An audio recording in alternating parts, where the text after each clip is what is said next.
आनंद हा असा शब्द आहे श्रोते हो, आनंदाला विरुद्धार्थी शब्दच नाहीये, आहे का?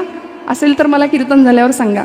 तुम्ही म्हणाल आहे की सुख, सुखाला जसा दुःख तसा आनंदाला सुद्धा दुःख, पण नाही. दुःख हा मराठी भाषेतला शब्द सुखाला विरुद्धार्थी आहे. आनंद या शब्दाला विरुद्धार्थी शब्दच नाहीये. मग आनंद स्वरूप असलेला परमात्मा, त्या परमात्म्याची पूर्ण कृपा व्हावी यासाठी आयुष्यभर धडपड आमच्या संतांनी केली. तो आनंद तुम्हाला मला मिळावा याकरता धडपडले. परोपकाराय सताम विभूतया, जगाच्या कल्याणा संतांच्या विभूती, देह कष्टविती परोपकारे. ब्रह्ममूर्ती संत जगी अवतरले, उद्धराया आले दीन जना.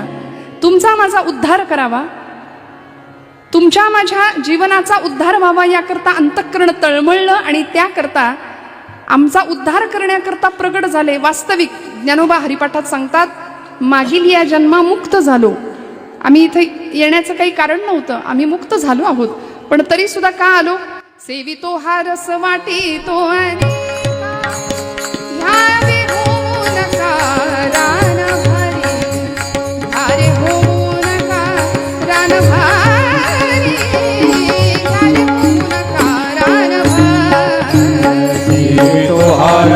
वाटितो अनेका, हरे हो नकारान भरे, हरे हो नकारान भरे, हरे हो नकारान भरे. ज्या ब्रह्म साम्राज्याचा आनंद आम्ही घेतला, जे ब्रह्म सुख आम्ही अनुभवलं, ते चिरंतन शाश्वत सुख तुम्हाला प्राप्त व्हावं याकरता आम्ही आलो म्हणाले. सेवितो हा रस, आम्ही सेवन केलं, त्या रसाचं आम्ही पान केलं, तो रस तुम्हाला वाटायला आम्ही आलोय. जो आनंद स्वतःला मिळाला तो आनंद दुसऱ्यालाही मिळावा, ही उदात्ततेची जाणीव फक्त संत हृदयात असू शकते बरं का, ती तुमच्या माझ्याकडे नाही.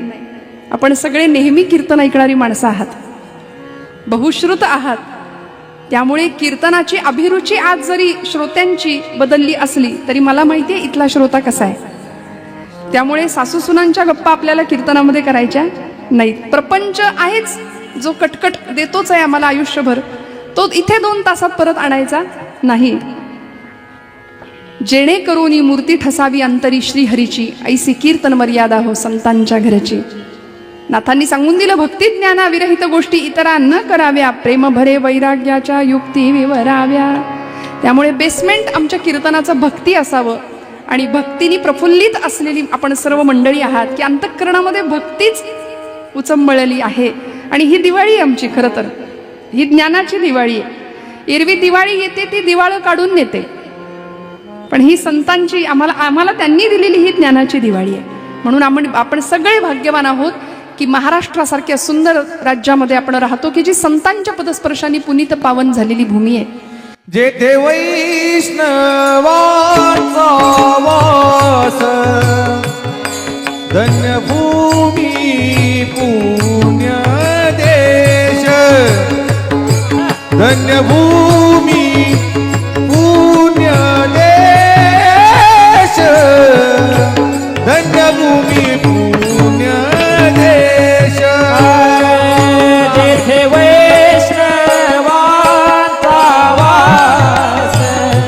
धन्य भूमी पुण्य देश, धन्य भूमी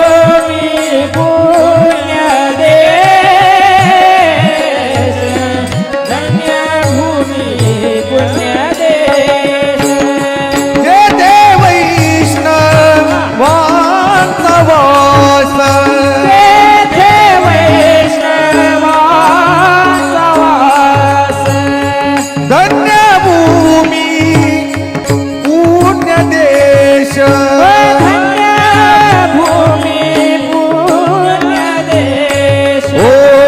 जेथे वैष्णवांचा वास, धन्य भूमी पुण्य देश, धन्य भूमी पुण्य देश, धन्य भूमी पुण्य देश.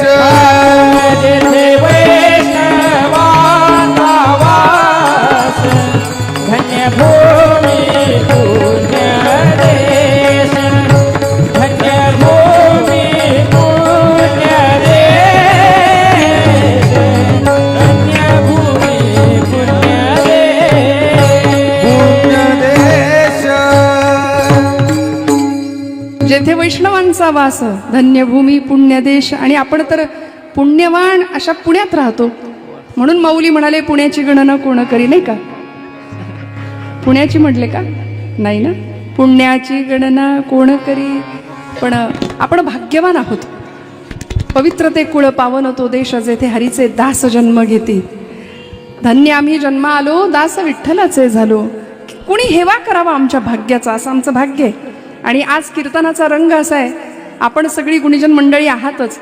ही मंडळी जीव तोडून वाजवतात, साथ करतात म्हणून कीर्तन आहे. ही मंडळी त्यांचं कसं पणाला लावतात म्हणून आम्ही सहजतेने बोलू शकतो, गाऊ शकतो.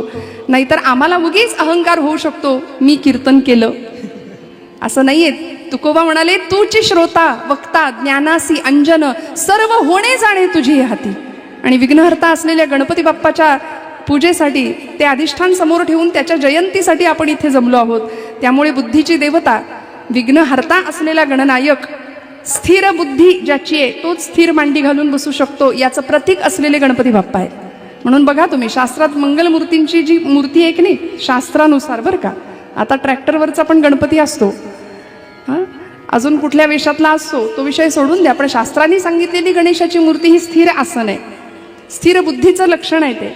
आम्ही कीर्तनात बसलो तरी 2 तासात आसनांचे बरेच प्रकार होतात करून, पण स्थिर आसन ज्याचंच असू शकतं ज्याची बुद्धी स्थिर आहे.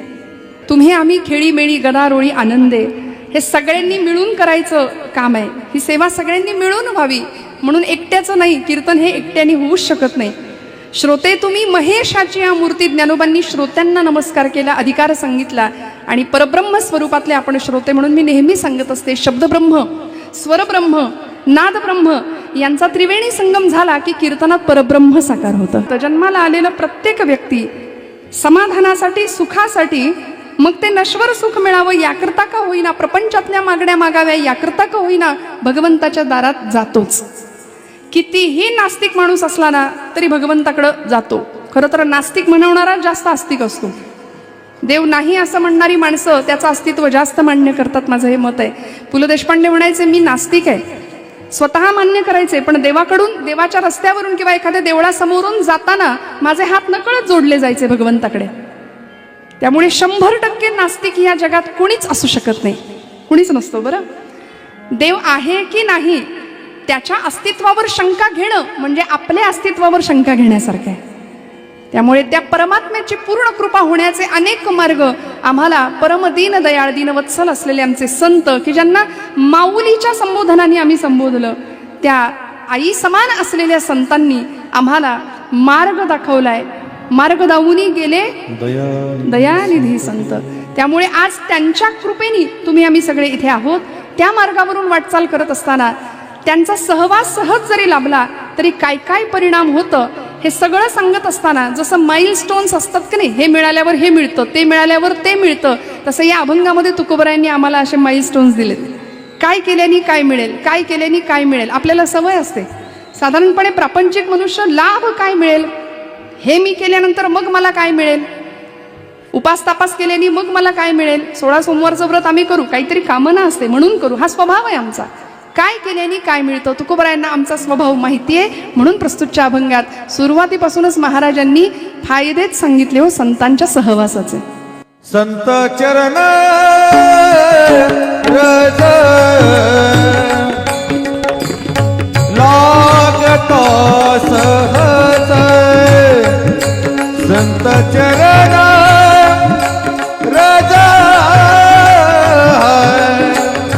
लागता सहज, संत चरण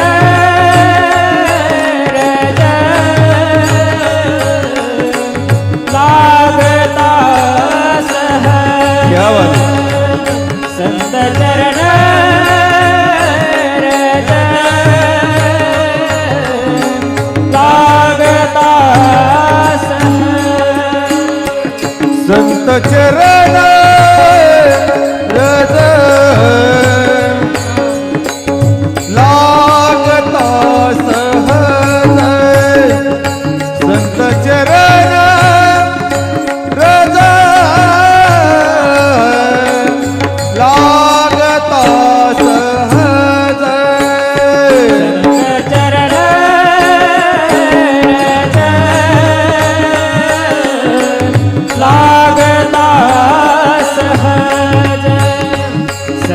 चरण रज लागता सहज वासनेचे बीज जळूनी जाय वासनेचे बीज जळूनी जाय वासनेचे बीज जळूनी जाय वासनेचे बीज जळूनी जाय वासनेचे बीज जळूनी जाय वासनेचे बीज जळूनी जाय वासनेचे बीज जळूनी जाय वासनेचे बीज जळूनी जाय मग राम नामे उपजे आवडी मग राम नामे उपजे आवडी राम नामे उपदे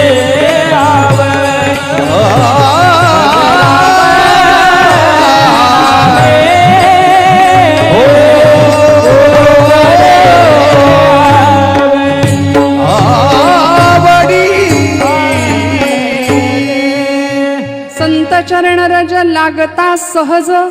तुकोबरायांनी भगवंत परमात्म्याची कृपा आमच्यावर कधी होईल, जेव्हा संतांच्या चरणाचा सहज स्पर्श तुम्हाला मला होईल. साधा सरळ अर्थ. मग काय होईल? वासनेचे बीज जळून जाय. तुमच्या माझ्यामध्ये निर्माण होणाऱ्या अनेक प्रकारच्या वासना, त्या सात्विक आहेत, राजस आहेत, तामस आहेत. 3 प्रकारच्या वासना तुमच्या माझ्यामध्ये निर्माण होत असतात. मग या प्रत्येक वासनेचं प्राबल्य प्रत्येकामध्ये कमी अधिक प्रमाणात आहे. म्हणून आपण म्हणतो सात्विक व्यक्ती आहे, राजस आहे, तामस आहे. दुर्योधन तामस होता, रावण तामस होता. संतांकडे बघावं तर सत्व गुणांचा खजिना सापडतो. म्हणून कुळी कन्या पुत्र होती जे सात्विक तयांचा हरिख वाटे देवा. जिथे सात्विक संतती जन्म घेते त्याचा आनंद भगवंताला सुद्धा होतो. हे पदोपदी आम्हाला संतांनी दाखवून दिले. मग आमच्यामध्ये या वासना कशा प्रकारे निर्माण होतात? प्रत्येक श्वासाला वासना निर्मिती आहे म्हटलंय. आरोग्यशास्त्र आम्हाला सांगतं एक निरोगी मनुष्य दिवसाला 24 तासांमध्ये निरोगी माणूस बरं का 21,600 एवढ्या वेळा श्वासोच्छ्वास करतो, घेतो. श्वास घेणं, पूरक, कुंभक आणि रेचक ही जी प्रक्रिया आहे, आरोग्यशास्त्र सांगतं 21,600 वेळा आम्ही श्वासोच्छ्वास घेतो. त्या प्रत्येक श्वासाला वासना निर्मिती होते. कल्पना करा किती वासना निर्माण होतात. जन्म घेणे लागे वासनेच्या संगे. भागवतामध्ये जडभरताची जडभरताची उदाहरण आहे, गोष्ट आहे, आपल्या सगळ्यांना माहिती आहे की त्या भरताला वासनेच्या मुळे पुन्हा पुन्हा जन्म घ्यावा लागत होता. आणि ती वासना संपुष्टात आली. संतांचा सहवास झाला, स्पर्श झाला, कृपा झाली, भगवत प्राप्ती झाली. तुमच्या माझ्यातलं वासनेचं बीज संपूर्णपणे नष्ट व्हावं, संतांची परिपूर्णपणे कृपा तुमच्या माझ्यावर व्हावी, याकरता तुकोबराय सांगतात संत चरण रज लागता सहज वासनेचे बीज जळून जाय. मग आता प्रश्न असा आहे की ज्या संतांच्या चरणाजवळ आम्हाला जायचंय, रज या शब्दाचा अर्थ आहे धूळ. ती धूळ मस्तकाला लावून घ्यायची, असे संत आत्ता समाजात आहेत का? आहेत का? काय म्हणणं आहे तुमचं? बोला. आहेत? समाजामध्ये संत सात्विक वृत्तीची साधू सज्जन मंडळी आहेत का? माझं म्हणणं आहे भगव्या कपड्यातलाच, फक्त रुद्राक्षांच्या माळा परिधान केलेला, भस्माचे पट्टे अंगावर ओढलेलाच फक्त साधू नसतो. देवते संत, देवते संत निमित्त त्या प्रतिमा. संतांनी आम्हाला सांगून दिलं, भगवंतांनी प्रत्येक कुळामध्ये, प्रत्येक जातीमध्ये संत रूपाने स्वतः परमेश्वर अवतीर्ण झाले ना. ब्रह्ममूर्ती संत जगी अवतरले. प्रत्येक कुळामध्ये, प्रत्येक जातीमध्ये संतांनी अवतार घेतला तुमचा माझ्यासाठी, तुम्हाला मला पावन करायला, तुमच्या माझ्या सगळ्या प्रश्नांची उत्तरं द्यायला. आमचं भाग्य इतकं मोठं आहे. आम्ही डॉक्टरकडे जातो, डॉक्टरवर पूर्ण विश्वास ठेवतो की नाही? जरा कुठे काही दुखणं आलं, औषधाचं प्रिस्क्रिप्शन मिळतं, काही अक्षर आम्हाला कळत नाही त्याच्यावरचं, मला तरी नाही, तुम्हाला कळत असेल तर बघा. पण मेडिकलमध्ये आपण जातो, ती औषधं आणतो आणि छान हळदी कुंकू वाहून देवापुढं ठेवतो, बरोबर ना? काय करतो? ती औषधं घेतो, जे काही 4 दिवसाचा 5 दिवसाचा कोर्स असेल तो पूर्ण करतो. मग डॉक्टरवर आम्ही विश्वास ठेवतो. एखादा शास्त्रज्ञ आम्हाला सांगतो अमुक अमुक शोध असा असा मी लावला, एखादा अंतराळवीर आम्हाला सांगतो की अमुक ठिकाणी चंद्रावर अमुक आहे, मंगळावर अमुक पाणी सापडले, अमुक जमीन आहे, अशी जमीन आहे, असा खड्डा आहे, आम्ही विश्वास ठेवतो. एखाद्याने जर आम्हाला सांगितलं हे विष आहे बरं का, हे विष प्यायलं तर माणूस मरतो, असं जर एखाद्याने आम्हाला सांगितलं, आम्ही म्हणतो बघू बरं 2 थेंब, मी कुठं पिऊन बघितलंय माणूस मरतो की नाही, असं म्हणतो का आपण? विश्वास ठेवतो. मग विषावर विश्वास ठेवतो, डॉक्टरवर विश्वास ठेवतो, एखाद्या अंतराळवीरावर शास्त्रज्ञावर विश्वास ठेवतो. मग आत्मसाक्षात्कारी संत अंतर्बाह्य कळवळून आमच्या समाज स्वास्थ्याचं संजीवन मिळावं यासाठी धडपड करतायत. मृदुसबाह्य नवनीत तैसे सज्जनांचे चित्त. कसं ओळखायचंय? तुकोबरायांनी क्रायटेरिया दिला, ज्यांच्या चरणाजवळ जावं, ज्यांच्या चरणांची धूळ मस्तकाला लावावीत, अशी सज्जन मंडळी आहेत का? जे का रंजले गांजले त्यासी म्हणे जो आपुले, तोची साधू ओळखावा, देव तेथेची जाणावा. किती सोपं सांगितलं, याहून सोपं काय सांगायचं? प्रत्येकाला आपलं म्हणण्याची वृत्ती आज समाजामध्ये दिसत नाही, आणि ज्याच्याकडे आहे तो संत खुशाल ओळखावा, तो सज्जन आहे, तो साधू आहे. ज्यांनी म्हणजे षडविकार धुतलेत तो साधू, ज्यांनी धुतलेत तो साधू आहे. मग अशा संतांच्या चरणाजवळ आम्ही जावं. आणि मी पुन्हा पुन्हा सांगते की आपलं भाग्य इतकं की या महाराष्ट्रामध्ये ज्ञानोबा तुकोबांसारखे संत आम्हाला लाभले. बहिणाबाईंनी संत परंपरेची विकास यात्रा आम्हाला सांगितली. संत कृपा झाली इमारत फळा आली, ज्ञानदेवे रचिला पाया, उभारिले देवालया. माऊलींनी रचलेल्या या इमारतीवरती, पाया रचलेल्या इमारतीवरती संतांनी हळूहळू हळूहळू आपलं बांधकाम केलं. असा सुंदर नामाचा प्रसार, भक्तीचा प्रचार केला की तुकोबरायांनी पुढच्या काळामध्ये त्या धर्ममंदिरावरती कळस चढवला आणि संतांचे मुकुट म्हणून शिरोधार्य झाले तुकोबराय. ज्ञानोबांपासून नामदेव, नामदेवांपासून नाथबाबा, नाथांपासून तुकोबरायांपासून समर्थ रामदास स्वामी आणि अलीकडच्या काळातले अनेक संत, प्रत्येकाने आईच्या कळवळ्यांनी फक्त आणि फक्त तुमचं माझं कल्याणच चिंतन केलं. म्हणून संतांना आपण लोण्याची उपमा देतो का? कारण लोण्याला ताप दिला तर ते लोणी वितळतं. संतांचं हृदय दुसऱ्याच्या हृदयाने, त्या हृदयाला होणाऱ्या तापाने वितळतं, म्हणून ते श्रेष्ठ आहेत. आज तुम्हाला मला इतरांना होणाऱ्या त्रासाचा त्रास होतो का हो? आम्हाला वाटतं बरं झालं सरकारने मोहीम काढली होती, पाणी अडवा, आपण जागे आहेत ना, पाणी जिरवा. पण आम्ही थोडा बदल केला, आम्ही म्हणलो याची अडवा त्याची जिरवा. का हो? जरा कुठे बरं झालं आमच्या शेजाऱ्यांचं, जगाचं, तर आम्हाला काहीतरी त्रास होतो. ही मानवी प्रवृत्ती. एक जण गेला ना डॉक्टरांकडे, म्हणाला डॉक्टर खूप पोट दुखतंय. डॉक्टर म्हणले नेमकं कधीपासून दुखतंय? काही कल्पना, काही कुपथ्य झालंय का, खाण्यात काही आलंय का? नाही म्हणाले, आठवत नाही, पण शेजारी स्लॅब पडलाय तेव्हापासून जास्त दुखतंय म्हणालेत.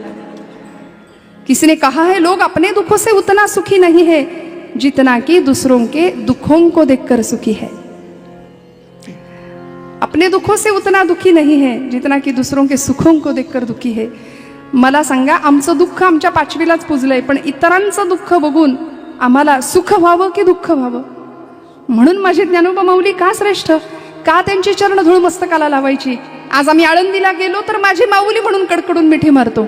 ज्ञानोबांचं इतकं दिव्य चरित्र सांगणं हे माझ्या तरी बुद्धीला, यथा शक्तीला आणि मतीला न झेपणार आहे. इतकं ते सुंदर अलौकिक चरित्र आहे की ज्यांनी अखंड प्रकारे भगवंताला आळवलं. सगळ्या जगाचं दुःख ज्यांच्या हृदयामध्ये विश्वाचे आर्त माझ्या मनी प्रकाशले, अवघेची झाले देहब्रह्म, या न्यायाने फक्त जगाचं दुःखच माऊलीच्या अंतःकरणाने, स्वतःच्या अंतःकरणात सामावलं. खळांची सुद्धा व्यंकटी सांडू दे, हे मागणं भगवात्माकडं, विश्वात्मक भगवंताकडं मागितलं. जगाच्या पाठीवर इतकं उदात्त मागणं मागणारा कुणीच नाही. मागणारा तेवढ्या ताकदीचा आहे, देणारा सुद्धा तेवढ्याच ताकदीचा होता. इतकं सुंदर देखणं मागणं तुम्हाला मला नाही जमलं मागायला, नाही जमत. ज्ञानोबांनी ते मागितलं. संत हृदय साक्षात महाविष्णूंचा अवतार, कैवल्य साम्राज्य चक्रवर्ती, कैवल्याचे धनी, योगी यांचा राणा. 12व्या शतकामध्ये समाजाने केलेल्या निंदेचं सगळं विष पचवलं होतं ज्ञानराजांनी, पण चूळ भरली ती अमृताची. जगाला अमृताची संजीवनी दिली. ये मराठीची ये नगरी ब्रह्मविद्येचा सुकाळू करी ज्ञानोबा सांगतात. मग असं 750 वर्षापूर्वी ज्ञानोबांनी 9000 रूपांच्या ओव्यांच्या रूपाने ज्ञानेश्वरी तुम्हाला मला दिली. आणि आम्ही सहज म्हणतो की आम्हाला ज्ञानेश्वरी जमत नाही वाचायला, वेळच नाही. जगातलं सगळ्यात मोठं खोटं वाक्य आपण बोलून मोकळे होतो. खरं सांगा, सगळ्यात खोटं वाक्य आहे की नाही, मला वेळ नाही. कीर्तनाला चला, नाही हो, वेळच नाही, जमलंच नाही. खरं सांगू का, इथे कीर्तन, नामस्मरण, भजन हे भाग्यात असावं तर घडतं. अभंगाचं शेवटचं चरणाकडे आपल्याला जायचंय. तुका म्हणे सुलभ साधन गोमटे परी उपतिष्ठे पूर्व पुण्य.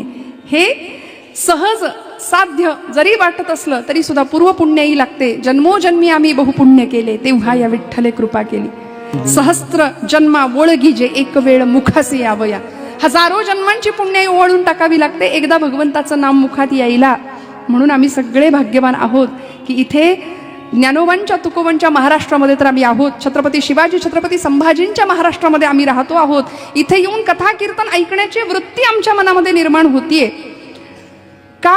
कारण आमचं पाप आडवं येत नाही. इथे काही मंडळी कीर्तनाला यायचं म्हटलं तरी येऊ शकत नाही. बघा, काहीतरी अडचण येते, काहीतरी अडचण होते. आम्ही भाग्यवान आहोत. रोजचे दौरे, रोजची धावपळ सहन नाही होत. कधी कधी असं वाटतं आज घरी बसावं, कीर्तन नको करायला. तरी सुद्धा कुणाचा तरी फोन येतो, ताई काही करून कीर्तनाला उभ्या राहा, चला बसा गाडीत. हे भाग्य आहे. आता भगवंताला मान्य नाहीये आपण शांत राहिलेलं. आपण कीर्तन श्रवण केलं पाहिजे, आपण हातात टाळ घेतला पाहिजे, आपण गायलं पाहिजे, आपण वाजवलं पाहिजे. त्याची कृपा आहे, अनन्य कृपा आहे आमच्यावरती. मग हे आम्हाला कुणाच्या माध्यमातून कळलं? संत चरण रज लागता सहज वासनेचे बीज जळोनी जाय. तुमच्या माझ्या मध्ये निर्माण होणाऱ्या अनेक वासना संपुष्टात येतात फक्त संत सहवासामुळे, संत संगतीमुळे. संतांच्या चरणाचा नव्हे, तिथे आ हा एक शब्द अनुस्यूत आहे. संत आचरण, संतांच्या आचरणाचा संग आम्हाला मिळावा. परिणाम काय आहे संतांचं आचरण? सगळं शिकवलंय बरं का, कुठेही जायची गरज नाही. मी परवा सुद्धा एक वाक्य बोलून गेले. संत या जगामध्ये आज बघा तुम्ही, तरुणाई, विशिष्ट वयातली प्रौढ मंडळी, महिला वर्ग, लहान मुली सगळे टेन्शनमध्ये आहेत, फ्रस्ट्रेशनमध्ये आहेत, नैराश्य आहे, ताणतणाव आहे. मग या सगळ्यामध्ये आम्हाला कुठेतरी काउन्सिलिंग हे नवीन एक क्षेत्र आज निर्माण झाले की तिथे जावं. आम्हाला सल्ला मिळतो की काउन्सिलरकडे जा. मी म्हणते संतांइतका काउन्सिलरच नाही आहे जगामध्ये. तुमच्या माझ्या सगळ्या प्रश्नांची उत्तरं तिथं आहेत, गाथेमध्ये, ज्ञानेश्वरीमध्ये. आपण म्हणतो आम्हाला ज्ञानेश्वरी कळतच नाही. याचं कारण आम्ही लेकरू होऊन माईकडे जात नाही. साधा सोपा प्रश्न विचारते, लेकराची भाषा आईला कळत नाही, असं कधी होतं का हो? होतं असं? कधीच नाही. जन्माला आलेलं तान्हं लेकरू मांडीवर आईने घेतलं की त्याला भूकेच्या, तहानेच्या सगळ्या वेदना होतात. त्या वेदनांच्या संवेदना आईला पोहोचतात. अचूक उपचार आई करते. मग ज्ञानोबांना जर आम्ही विश्व माऊली म्हटलंय तर आम्ही लेकरू होऊन माऊलींकडे का जात नाही, हा माझा प्रश्न आहे. आम्ही लेकरू होऊया, ज्ञानोबांकडे जाऊया, त्यांच्या चरणांची धूळ मस्तकाला लावूया. बस ज्ञानेश्वरी पूर्ण कृपा तुमच्या माझ्यावर केल्याशिवाय राहणार नाही. सगळ्या वासनांचं बीज जळून जाईल, सगळ्या वासना नष्ट होतील. संत चरण रज लागता सहज वासनेचे बीज. तुकोबाराय ठामपणे का सांगता तो? यामागे अनुभव आहे. सोहिरोबानाथ अंबी यांचा अभंग आहे, अनुभवा वीण मान हलवू नको रे.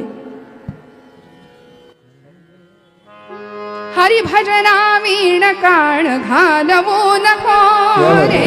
हरिभजना वीण काळ घालवू नको रे. हरिभजना वीण काळ घालवू नको रे. हरिभजना वीण काळ घालवू नको रे. संत संगतीने समज, संत संगतीने समज, ध्यानी आणूनी पुरते उमज, आणूनी मनी पुरते उमज. अनुभवा वीण मान, अनुभवा वीण मान हलवू नको रे. हरिभजना वीण काळ घालवू नको रे. हरिभजना वीण काळ घालवू नको रे. हरिभजना वीण काळ घालवू नको रे. संत संगतीने समज, आणूनी मनी पुरते उमज. अनुभवा वीण मान हलवू नको रे. म्हणून आधी केले मग सांगितले. ही संतांची धारणा होती. तुकोबराय ठामपणे आम्हाला अनुभव आल्यानंतर सांगतात की माझ्यावर विश्वास ठेवा. संतांचा सहज स्पर्श तुमच्या माझ्या जीवनाला होऊ द्या. संतांच्या स्पर्शामुळे, त्या आचरणामुळे सगळ्या प्रश्नांची उत्तरं तर मिळतीलच, पण तुमच्या माझ्यातल्या सगळ्या कुवासना नष्ट होतील हे खात्रीशीर तुकोबराय सांगतात. आणि एकदा का वाईट वासनांचा नाश झाला की हृदयामध्ये होतं काय? अभंगाचं दुसरं चरण. मग राम नामे उपजे आवडी, मग राम नामे उपजे आवडी, मग राम नामे उपजे आवडी, मग राम नामे उपजे आवडी, मग राम नामे उपजे आवडी, मग राम नामे उपजे आवडी, मग राम नामे उपजे आवडी, मग राम नामे उपजे आवडी. सुख घडो घडी वाढू लागे, सुख घडो घडी वाढू लागे, मग राम नामे उपजे आवडी, मग राम नामे उपजे आवडी. सुख घडोघडी वाढू लागे, सुख घडोघडी वाढू लागे, मग राम नामे उपजे आवडी, राम नामे उपजे आवडी. हो मग राम नामे उपजे आवडी, घडोघडी सुख घडोघडी वाढू लागे, मग राम नामे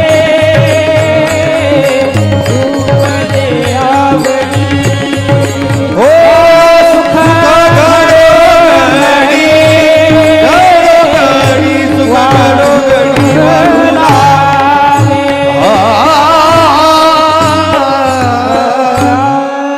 मग राम नामी उपजे आवडी, सुख घडोघडी वाढो लागे. मग काय होतं? अभंगाच्या दुसऱ्या चरणात तुकोबराय सांगतायत, एकदा का संतांचा सहवास झाला, जया दर्शने स्पर्शने पुण्य जोडे, जया भाषणे नष्ट संदेह मोडे. सगळे संदेह विरतात, सगळे संशय मिटतात. गोपालकृष्ण सांगतात, संशयात्मा विनश्यती. संशयी माणूस स्वतःही सुखी होत नाही आणि जगालाही सुख लागू देत नाही. म्हणून विश्वास ठेवावा संतांची पायी, हा माझा विश्वास सर्व भावे दास झालो त्यांचा. परिपूर्णतेने विश्वास ठेवावा अशा पायांवर. परिणाम काय होतो? मग रामनामी उपजे आवडी. तुकोबरायांचं इष्ट आराध्य दैवत पंढरीश पांडुरंग आहे, तरी सुद्धा रामरायाबद्दलचं नाम किंवा त्याच्याविषयीची गोडी तुमच्या माझ्या हृदयामध्ये वाढीच लागते असं तुकोबराय म्हणतात. याचं कारण राम हा इथला बीज मंत्र आहे. बरं, आमचा बीज मंत्र आहे. लोकांना वाटतं राम गेल्यावर म्हणतात फक्त. आपण काय म्हणतो? माणूस गेल्यानंतर राम राहिला नाही, राम गेला. मग तो राम तुमच्या माझ्या हृदयात आहे हे आम्हाला मान्य आहे. या हृदयामध्ये मी रामू, असता सर्व सुखांचा आरामू, परिभ्रांतासी कामू विषयावरी, या हृदयामध्ये मी रामू. माऊली आम्हाला प्रश्न विचारते, कशाला भ्रांत चित्त होता, कशाला विषयांकडे चित्त नेता? मी आहे या हृदयामध्ये मी रामू. ॲड्रेस सांगितलाय, भगवंत इथं आहे. साठविला हरी जी हृदय मंदिरी, त्यांची सरली येर झार, झाला सफल व्यापार. मग त्या रामनामाबद्दलचं प्रेम वाढायला लागतं आपोआप. तुकोबरायांचं म्हणणं आहे. आम्हाला वाटतं राम फक्त रामनाम सत्य आहे तेव्हाच म्हणतात की काय, पण खरं सांगू, आता नाही म्हणलो तर तेव्हा लवकर म्हणावं लागेल हे निश्चित आहे. अंतःकरणातली हृदयातली आत्मशक्ती म्हणजे राम आहे. मर्यादेचा मूर्तिमंत आदर्श म्हणजे राम आहे. मर्यादा पुरुषोत्तम प्रभू रामचंद्रांचं जीवन प्रत्येकाने समोर ठेवावं. यासाठी तुकोबराय आज आम्हाला अभंगात मग रामनामीच सांगतात. का बरं? मंगलमूर्तींचं अधिष्ठान समोर आहे. अयोध्येमध्ये प्रभू राम विराजमान आहेत. आम्ही भाग्यवान आहोत. याची देही याची डोळा या सुवर्णाक्षरांनी लिहून ठेवावे अशा इतिहासाचे आम्ही साक्षीदार आहोत. आम्ही पुढच्या पिढीला सांगू शकतो राम मंदिराचा सोहळा आम्ही पाहिला. अयोध्येला नाही जमलं जायला पण इथे पाहिला, लाईव्ह प्रक्षेपण पाहिलं. असं नेतृत्व आम्ही कुणातल्या पक्षाचे नाही बरं का, आधीच क्लिअर करते. हे बरं असतं आधी सांगितलेलं. आमचा एकच पक्ष आहे. पण सावरकर म्हणतात जे जे उत्तम उदात्त उन्नत महन मधुर ते जे चांगलं आहे ते चांगलं आहे. रामराय रामप्रभू प्रतिष्ठित झालेत. आज देशातल्या प्रत्येक तरुणांनी रामांचा आदर्श समोर ठेवणं गरजेचं आहे. रामनाम घेणं गरजेचं आहे. कारण आजूबाजूला आपण पाहिलं तर अनीती याचं दर्शन आम्हाला होतंय. मर्यादेचं उल्लंघन आम्हाला आजूबाजूला दिसतंय. बघा, अन्याय, अत्याचार, भ्रष्टाचार, अनाचार. सकाळी उठल्यानंतर पेपर उघडूया, एखादी सोशल मीडियाची बातमी बघूया, काय दिसतं या पलीकडे जाऊन आम्हाला? जग इतकं जवळ आलंय, पण जवळ आलेलं जग कितपत आज सहनशील आहे, सुंदर आहे, याविषयी खंत आहे, याविषयी शंका आहे, संदेह आहे. मग मला असं वाटतं समाजामध्ये मर्यादेचंच दर्शन व्हायचं असेल तर आज सिंहासनावर धर्मरूपामध्ये रामच असणं फार गरजेचं आहे. म्हणून अयोध्येमध्ये प्रभू रामराय विराजमान आहेत. वसिष्ठ ऋषींनी सांगितलंय रामो विग्रहवान धर्म. राम ही धर्माची मूर्ती आहे. धर्म मूर्तिमंत स्वरूपामध्ये सिंहासनावर विराजमान आहे. त्यामुळे आता आम्हाला घाबरायची गरज नाही. रामाचा उल्लेख करणारा, विठ्ठलाचं नाम घेणारा, घाबरायचीच गरज नाही. पण दुर्दैव असं आहे, अध्यात्म करणारी, अध्यात्म श्रवण करणारी, कीर्तनाला येणारी माणसं फार कॉन्फिडन्सच नाही त्यांच्याकडे, लो कॉन्फिडन्स.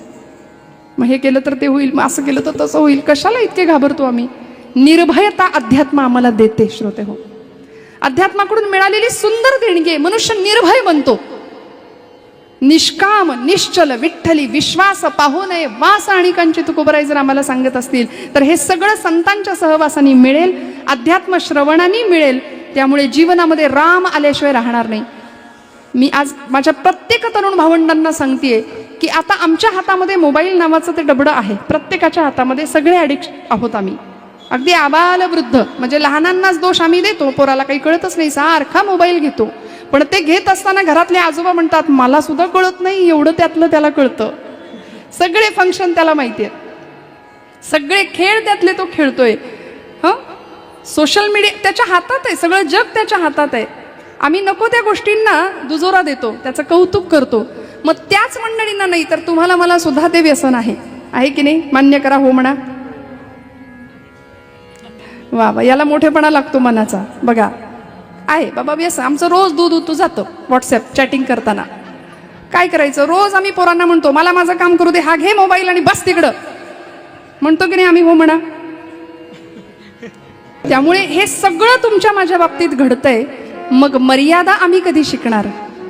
हातामध्ये तरुण मुलगा घरात बसलाय सोफ्यावर लोळत, वडीलधारक कोणीतरी घरात आलंय आणि बाप मुलाला सांगतोय अरे बाबा ऐक माझं, मी काहीतरी तुला सांगतोय, ऐक माझं. याची नजर सुद्धा वर नाही मोबाईलमध्ये. मी हे चुकीचं सांगत असेल तर मला सांगा, चुकतंय ताई तुमचं. नजर मोबाईलमध्ये आहे, वर बघायला सुद्धा तयार नाही. जुनी पिढी माझ्यासमोर बसली आहे. आपण वयोवृद्ध जुनी जाणती मंडळी आहात. पूर्वीचा काळ, पूर्वीच्या मर्यादा, शिक्षकांच्या विषयी, वाडवडिलांच्या विषयी काय होत्या हे मी सांगायला नको. वडील घरात आले तरी सोफ्यावर लोळत पडणं ही संस्कृती नव्हती आपली. मग मुलगी असू दे, मुलगा असू दे. पण आता कुणीही या, कसेही या, आम्ही आमच्या मस्तीत मस्त दंग आहोत. ही आजची पिढी आहे. हे मर्यादेपलीकडचं जीवन आहे. चौकटीतलं स्वातंत्र्य आम्हाला कधी अनुभवायला मिळणार? कधी आम्ही अनुभवणार? स्वातंत्र्य असलंच पाहिजे, पण स्वातंत्र्य आणि स्वैराचार या दोन गोष्टी परिपूर्णपणे भिन्न आहेत. याची जाणीव आमच्या देशातल्या तरुणांना, मग मुलीबाळींना आणि मुलांना कधी होणार? मला कधी कधी प्रश्न पडतो. म्हणून मर्यादेचं पालन करणारा प्रभू राम आमच्या समोर असणं गरजेचं आहे. मी नेहमी आमच्या भावंडांना सांगते की एखादी वेब सिरीज एखाद दिवशी नाही बघितली तर काही बिघडत नाही, पण रामांचं चरित्र आता प्रत्येकाने वाचायला घ्या. कारण या भारतीय संस्कृतीने चारित्र्याची पूजा केली आहे. श्रोते हो, रावणासारखा सुद्धा भक्त आम्हाला शोधून सापडणार नाही की ज्यांनी शिवपिंडीवरती फूल कमी पडावं म्हणून स्वतःचं शिरकमल वाहून पिंडीवर टाकावं. तो रावण शिव उपासक होता, शिवभक्त होता, पण भारतीय परंपरेने त्याला राक्षस ठरवलं. का? मर्यादा नाही सांभाळली, चारित्र्य नाही जपलं. पण तेच माझे प्रभू रामचंद्र एकवाणी एकवचनी पररमणी जननी मानी विश्वपाल तो दयाल ध्यानी धरावा, या न्यायानी मर्यादा पुरुषोत्तम प्रभू रामांचं चरित्र आज ते दैवत म्हणून तुमच्या माझ्या समोर आहेत. भारतीय संस्कृतीने चारित्र्याची पूजा केली.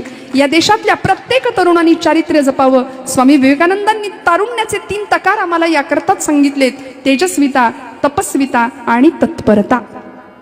हे ज्याच्याकडे त्याला म्हणायचं तरुण, वयाचं बंधन नाही. आमच्या शिवचरित्रांच्या इतिहासामध्ये 75 वर्षाचे शेलार मामा सुद्धा म्हणायचे की अरे तान्या, म्या लढन उदय भाल्याशी, बाजूला हो तू. गडाला पण सिंह गेला गोष्ट आपण जाणता. मग 75 वर्षाचे शेलार मामा तरुण नव्हते का? मी म्हणते तरुणच, कारण तेजस्विता, तपस्विता आणि तत्परता हे 3 गुण त्यांच्याकडे होते. पण दुर्दैव आज आमचा असा संध्याकाळ झाली की आमचा तरुण धरून आणावा लागतोय. कुठेतरी गटरात पडलेले असतात महाराज, सरकार मान्य होत आहेत. मग स्वामीजींची जी मागणी होती भारताकडून की मला पोलादी स्नायूंचे बळकट संन्यासी पाहिजेत, असे मरतुगडे नकोत म्हणले. मला मन बळकट नाही, मेंदू विकसित नाही, मनगट बळकट नाही, कुणाच्या घेण्यात नाही, कुणाच्या देण्यात नाही, काही जगाशी घेणं देणं नाही. असे एककेंद्री आणि एककल्ली व्यक्तिमत्व मला नको आहेत म्हणाले. मला पोलादी स्नायूंचे बळकट संन्यासी पाहिजेत. निर्व्यसनी संन्याशांचा समूह स्वामीजींनी जमवला होता. आज आमचं व्यसन आणि फॅशन याच्यामध्ये सगळं जीवन बर्बाद होताना आजूबाजूला पाहतोय. याकरता जीवन उजळून निघावं, आत्मतेजाने प्रफुल्लित व्हावं, याकरता जर तुम्हाला मला कशाचा आधार घ्यावा लागेल तर ते निसंशय लिहून घ्या, फक्त आणि फक्त संत वाङ्मय. पर्यायच नाही, दुसरा पर्यायच नाहीये. सगळ्या प्रश्नांची उत्तर वाङ्मयामध्ये आहेत संतांच्या. ज्ञानोबांनी सांगितली, तुकोबांनी सांगितली. आम्ही आमच्या जीवनामध्ये संघर्ष आहे म्हणून डोक्याला हात लावून बसतो. फार टेन्शन आहे, फार संघर्ष आहे. महाराजांच्या जीवनात सुद्धा संघर्ष होताच. रात्रंदिन आम्हा युद्धाचा प्रसंग, अंतर्बाह्य जग आणि मन, अखंड युद्धजन्य परिस्थिती आहे महाराज म्हणायचे. आहे की नाही तुमच्या माझ्या आयुष्यात? भले आम्ही ढाली तलवारी घेऊन लढत नाहीये, पण वैचारिक संघर्ष प्रत्येकाच्या जीवनात सुरू आहे. कुटुंबातला संघर्ष, मतभिन्नता प्रत्येकाच्या जीवनात सुरू आहे. सुनबाई आली की 4 दिवस पटतं, परत आहे की नाही 9 दिवस नव्याचे संपतात. मतवेग, 2 व्यक्ती एकत्र आल्या की 2 मतं आली एकत्र, मग तिथून वाद, संवाद कमी आणि वादच जास्त. म्हणून संतांनी आम्हाला फार सुंदर सांगितलंय बोलायचं कसं. बोलू ऐसे बोल, बोल बोलू ऐसे बोल, बोलू ऐसे बोल, बोल बोलू ऐसे बोल,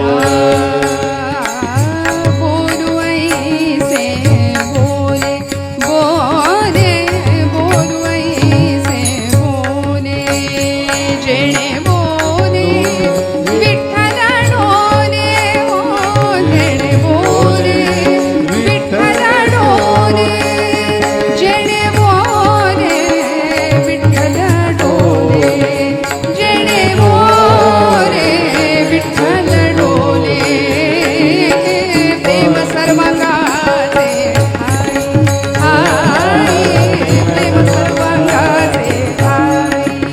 ओ प्रेम सर्वांगाचे आई, प्रेम सर्वांगाचे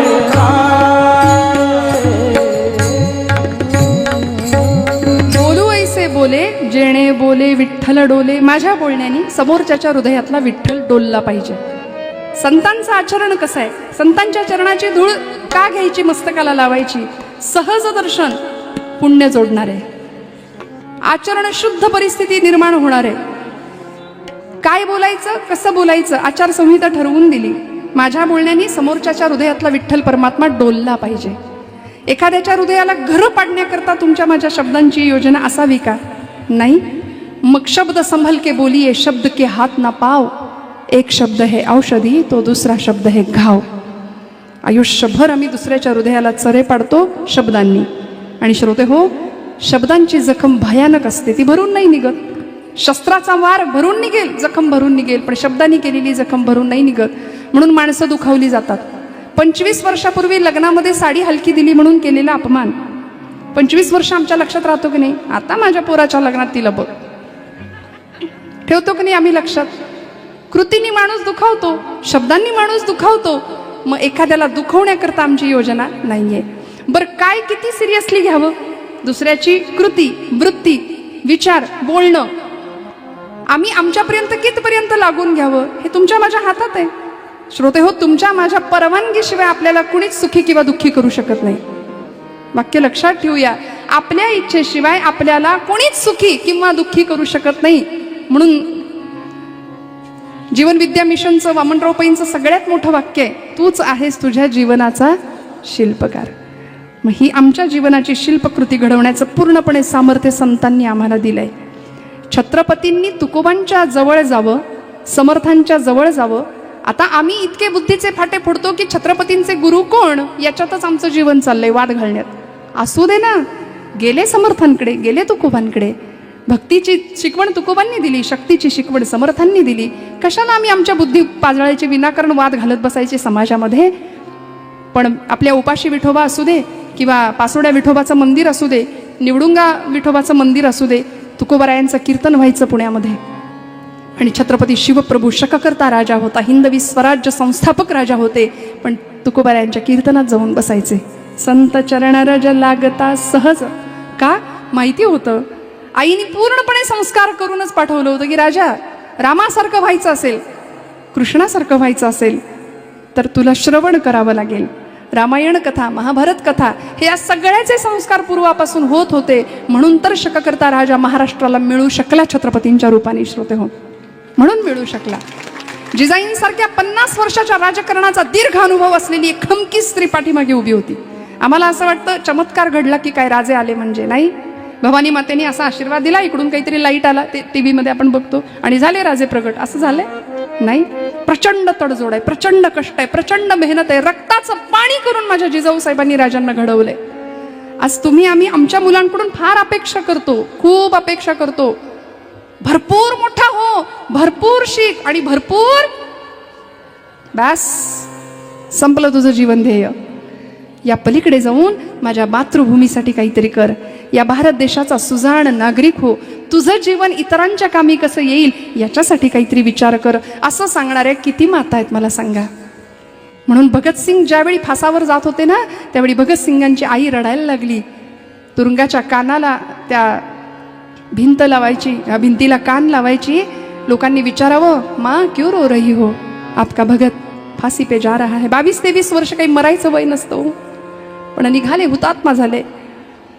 आईने रडावं, लोकांनी विचारावं, माँ क्यों रो रही हो, आपका भगत फांसी पे जा रहा है इसलिए रो रही हो. भगत सिंगांच्या आईने सांगावं, नहीं मेरा भगत आज जा रहा है, मातृभूमी के लिए बलिदान दे रहा है, इसलिए मैं नहीं रो रही हूँ. भगत सारखी 7 पोरं जरी माझ्या पोटी जन्माला आली असती ना, तरी ती 7च्या 7 मी मातृभूमीला अर्पण केली असती. याच्यासाठी मी रडतीये म्हणाले.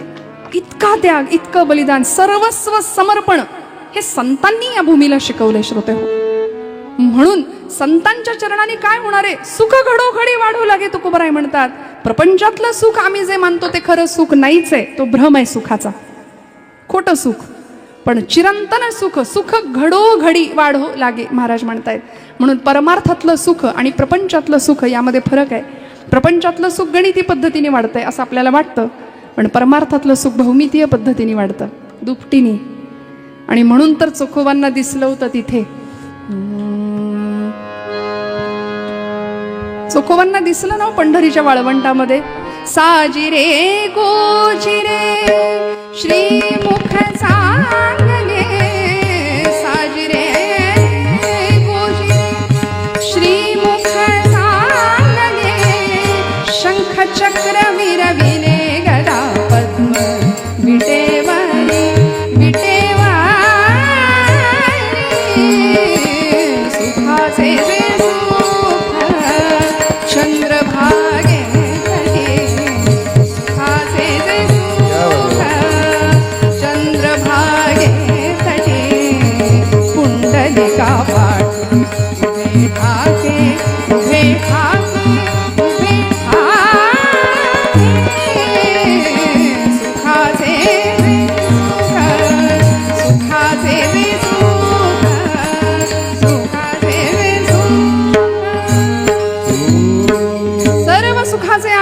रखुमा देवीवर. तुका म्हणे माझे हेची सर्व सुख पाहिन श्रीमुख आवडीने.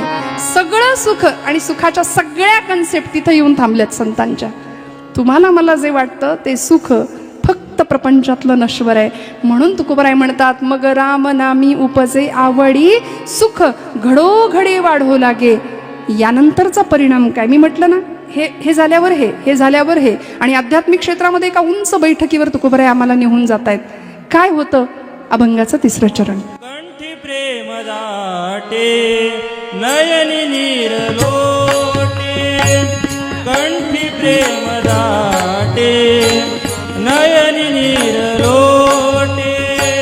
कंठी प्रेम दाटे नयनी नीर लोटे.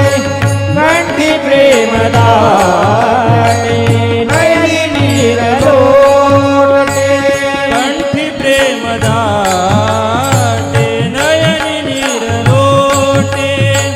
कंठी प्रेम दाटे नयनी नीर लोटे. कंठी प्रेम दाटे नयनी नीर लोटे. कंठी प्रेम दाटे नयनी नीर लोटे. हृदय प्रगटे राम रूप. हृदय प्रगटे राम रूप. मग राम नामे उपजे आवडी.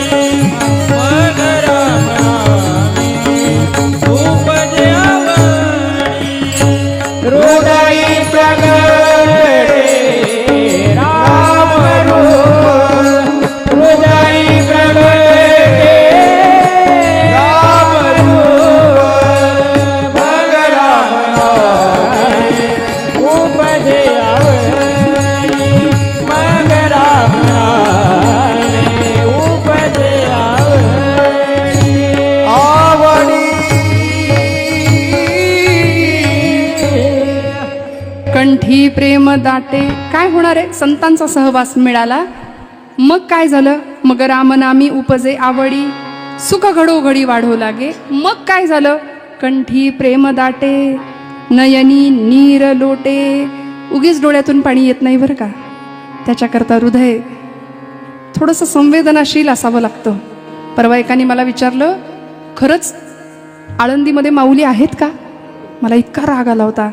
पण म्हटलं, तो म्हणाला खरंच त्या दगडामध्ये माऊली आहेत का? म्हटलं आहेत, पण डोकं टेकवणारा दगड नसावा म्हणजे मिळवलं. दगडाच्या पाषाणाच्या हृदयाची माणसं आम्हाला माणसातला माणूस दिसे ना, दगडातला देव कुठून दिसणार? मग ही अवस्था परमार्थातली कधी आम्हाला प्राप्त होणार? मला सांगा, जातिवंत वारकऱ्याला विचारा, मैलोन मैल पायपीट करून पांडुरंग परमात्म्याचं मुखदर्शन जरी नुसतं झालं तरी घळघळ घळघळ डोळ्यातनं पाणी वाहतं की नाही? कंठी प्रेम दाटे नयनी नीर. आपोआप आपोआप अष्टसात्विक भाव जागृती होते. डोळ्यातनं धारा वाहायला लागतात. 1.5-2 तासाच्या कीर्तनाचं हेच इप्सित आहे श्रोते हो. 1.5-2 तासाच्या कीर्तनामध्ये एखादा क्षण असा येतो की आम्ही सगळं विसरतो आणि हृदय गलबलून निघतं. तो क्षण मोक्षाचा आहे. माझी माऊली म्हणते, येथ मनाचा मारू न करता इंद्रिया दुःख न देता.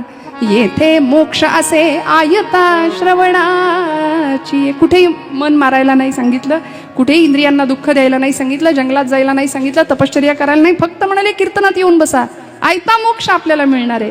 आयता मोक्ष कीर्तनामध्ये आम्हाला दिलाय. आणि हे सगळं ज्यांच्या कृपेने मिळालं अशा आमच्या विश्ववंद्य माऊली ज्ञानोबारायांनी जिथे अवतार घेतला, साक्षात महाविष्णूंचा अवतार, कैवल्याचा पुतळा प्रकटला भूतळा, चैतन्याचा जिव्हाळा. किती सहृदय अंतःकरण होतो. खळांचा दुष्टपणा खळपणा नष्ट व्हावा, व्यंकटी सांडावी याकरता परमात्म्याकडे मागणारा एक सुंदर योग्यांचा राणा होता. भगवंताला पाहिलं होतं. अनंत रूपे अनंत वेशे